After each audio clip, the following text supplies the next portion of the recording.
Xin chào các bạn, hôm nay bộ phận kỹ thuật của công ty Tân Phát sẽ review các bạn một cái máy nén khí của hiệu Dene, một nhãn hiệu của Đức. Hôm nay mình sẽ, đây là máy 75kW, dòng máy sử dụng biến tần, tiết kiệm năng lượng. Đây là nhìn tổng thể bên ngoài.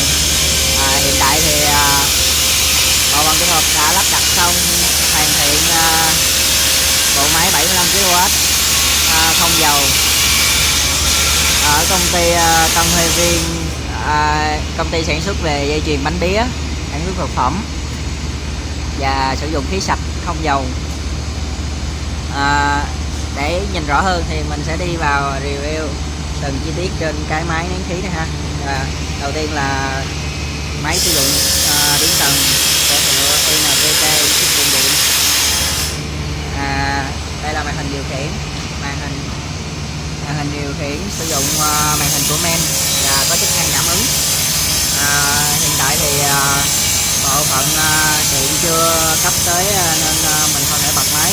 Mình sẽ review màn hình sau cho các bạn ha. Và nhìn bây giờ chúng ta sẽ đi sâu vào nội thất bên trong của máy. Đây là đầu nén sử dụng công nghệ trục vít 2 lá phíp, và do là máy không dầu nên hoàn toàn được làm bằng inox 100% các bạn. Đây là nhìn vào nội thất bên trong các bạn thấy rõ. Đây là những cái van để đóng mở đường dầu, đường nước xả và nước xả, nước cấp để làm mát cho cái đầu nén. Đây là motor. Nhìn từ bên ngoài vào trong thì rất là thoáng ha bạn. Để mình review một cái góc khác cho nó thoáng hơn. Đây là máy nhìn từ mặt sau, nhìn từ phía sau thì ở đây là có cách giải nhiệt nước, và đây là bình chứa nước để tắt nước và tắt khí. Đây là motor ha. Đây motor của nhãn hiệu Dene và đầu nén của Dene. Cụm cửa hút, bộ lọc nước ha.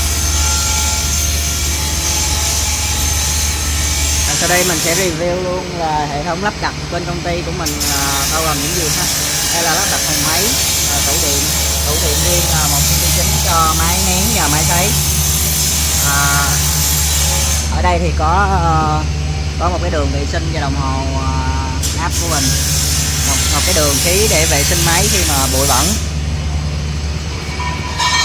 Lắp theo tiêu chuẩn là khí nén vào bình, tích ở bình và qua hệ thống lọc khô và lọc tinh. Lọc phía trong đây là lọc khô và đây là lọc tinh, được cấp vào máy sấy và đưa lên hệ thống. Hiện tại thì công ty Tân Huê Viên đang hiện hữu là máy Hitachi Ogre, cũng là một dòng máy không dầu. Đây là hệ thống của máy mình.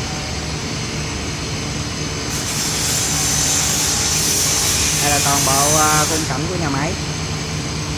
Hiện tại thì mình đã lắp đặt xong cái hệ thống máy không dầu 75kW của nhãn hiệu Dene các bạn.